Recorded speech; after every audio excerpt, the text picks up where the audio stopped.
Rien ne va plus, à Chelsea, le vestiaire des Blues serait en train de complètement s'effriter. On vous explique pourquoi dans un instant.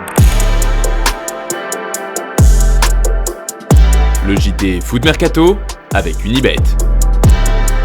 Bonjour à toutes et à tous et bienvenue dans ce nouveau JT Foot Mercato. La situation se complique beaucoup à Chelsea, plusieurs joueurs sont annoncés sur le départ et le moral au sein de l'effectif est au plus bas. Il faut dire que la situation est particulière pour le club londonien, toujours en attente d'un repreneur et surtout interdit de recruter par le gouvernement britannique tant que le processus de rachat ne sera pas bouclé. Du coup, Chelsea a pris du retard et plusieurs cadres du club vont se faire la malle. C'est le cas notamment d'Antonio Rudiger dont on a beaucoup parlé, mais également d'Andreas Christensen et César Azpilicueta. Tous les trois sont en fin de contrat cet été, mais l'idée d'un départ commence à travailler d'autres cadres qui eux sont encore sous contrat, comme Jorginho selon The Times. Le journal a aussi expliqué que l'annonce du départ de Rudiger avait mis un sacré coup au moral des joueurs et du staff technique. Justement, Thomas Tuchel en personne est concerné. D'après The Times, il y a de vrais doutes en ce qui concerne son futur à Chelsea.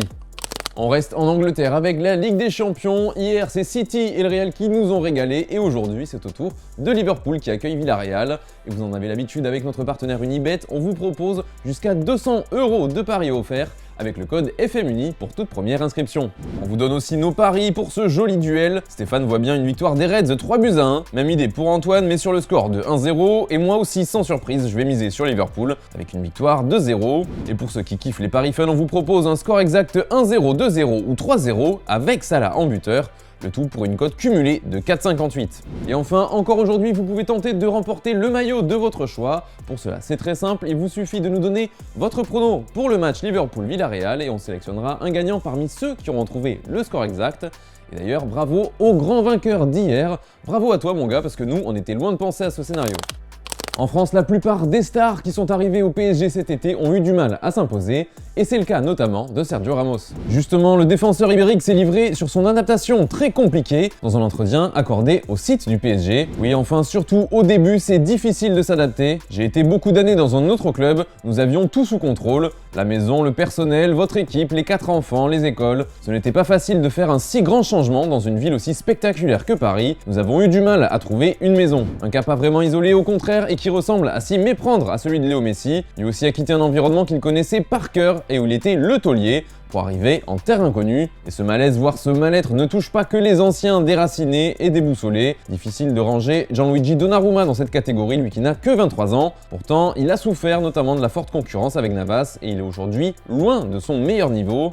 Et lui aussi s'était confié à ce sujet. Cela n'a pas été facile à vivre, ni pour lui ni pour moi. Les choses doivent sûrement changer. Même Jorginho Wijnaldum a de grandes difficultés à s'imposer, à s'adapter à la vie et au championnat français. En Angleterre, plusieurs journaux ont évoqué son spleen ces dernières semaines. Il ne serait pas vraiment heureux et aurait même pensé à un retour en Première Ligue, lui qui vient juste de signer au PSG jusqu'en 2024. Depuis, le Néerlandais est sorti du bois pour expliquer qu'il était très heureux dans son nouveau club, mais il semble tout de même qu'il est bien difficile pour les nouvelles recrues parisiennes de trouver leur marque. Et puis en Allemagne, ça chauffe entre Robert Lewandowski et le Bayern Munich. Le joueur est même parti au bras de fer avec son club. Souvenez-vous, il y a quelques jours, le directeur sportif bavarois Hassan Salihamidzic faisait une sortie médiatique en affirmant que son attaquant ne bougerait pas. Des déclarations qui n'auraient pas plu du tout au joueur polonais, qu'il a vécu comme un coup de pression, selon Sportbild. En privé, il estime que cet été sera le meilleur moment pour partir et justement, ce mercredi a lieu une réunion au sommet entre son agent Pini Zahavi et le Bayern Munich. Et d'après Bild, les dirigeants allemands s'attendent à un climat tendu pour les négociations. Ils pensent même que le joueur va leur présenter une demande de transfert ainsi qu'une offre du FC Barcelone. Toujours d'après le média allemand, le joueur aurait la tête ailleurs et ne serait pas un grand fan de son coach Julian Nagelsmann.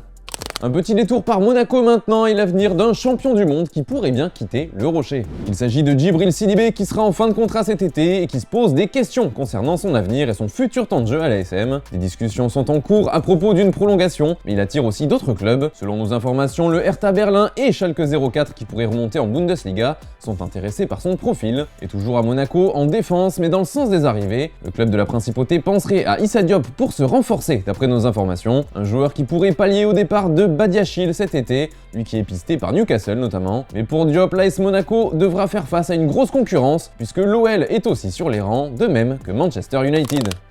Voilà, c'est tout pour aujourd'hui, merci de nous avoir suivis. On se retrouve dès demain pour un nouveau JT. Quant à moi, je vous souhaite une excellente soirée.